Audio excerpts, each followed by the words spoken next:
Hey everyone, we're going to jump right in. This is Bereshit, Genesis chapter 21. And the Lord remembered Sarah as he had said, and the Lord did to Sarah as he had spoken. And Sarah conceived and bore a son to Abraham in his old age, at the time of which God had spoken to him.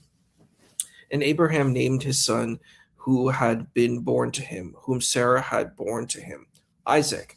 And Abraham circumcised his son Isaac when he was 8 days old, as God had commanded him. So this is actually very standard Jewish practice that um, folks get circumcised at this particular age. And Abraham circumcised his son Isaac when he was 8 days old, as God had commanded him. And Abraham was 100 years old when his son Isaac was born to him. And Sarah said, "God has made joy for me. Whoever hears will rejoice over me." And she said, "Who would have said to Abraham that Sarah would nurse children? For I have borne a son to his old age." And the child grew and was weaned, and Abraham made a great feast on the day that Isaac was weaned. And Sarah saw the son of Hagar, the Egyptian, whom she had borne to Abraham, making merry. And Sarah said to Abraham, "Drive out this handmaid and her son, for the son of this handmaid shall not inherit with my son, with Isaac." But the matter greatly displeased Abraham concerning his son. And God said to Abraham, "Be not displeased concerning the lad and concerning your handmaid. Whatever Sarah tells you, hearken to her voice.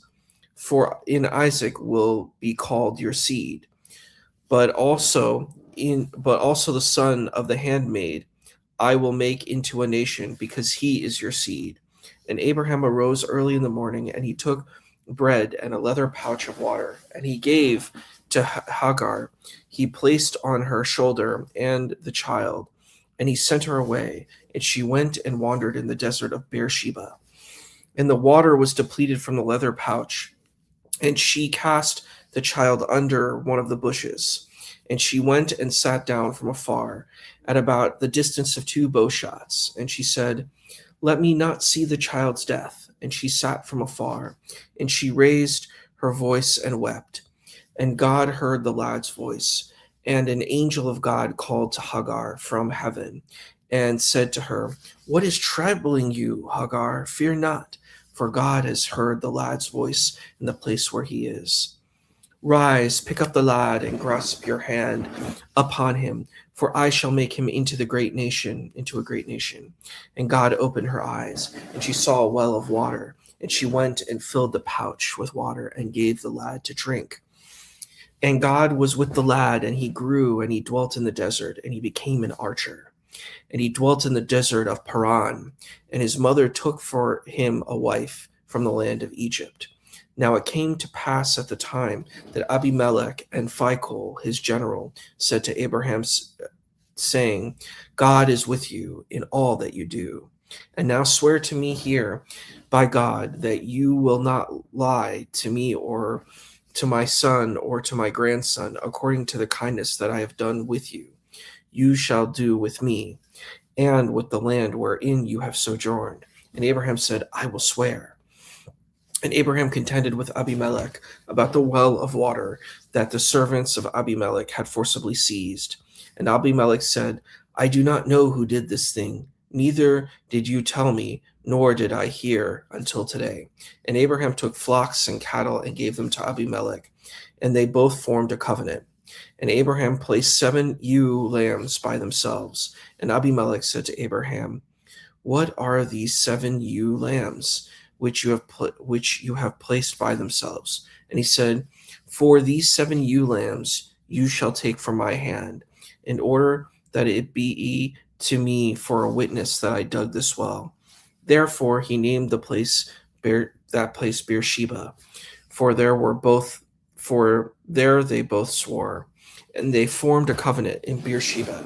And Abimelech and Phicol his general arose, and they returned to the land of the Philistines.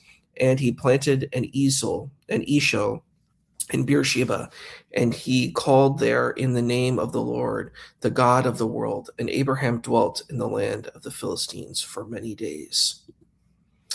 Okay, that was fun.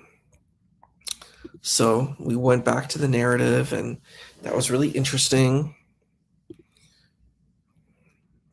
It's actually that point is actually a pivotal point for Muslims in their pilgrimage in the Umrah and the Hajj.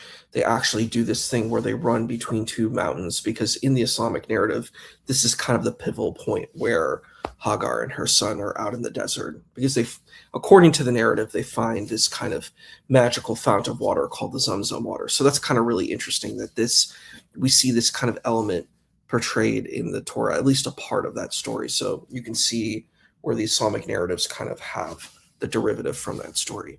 So thank you very much. Gotta go to my social work class, but it's a pleasure to see you all.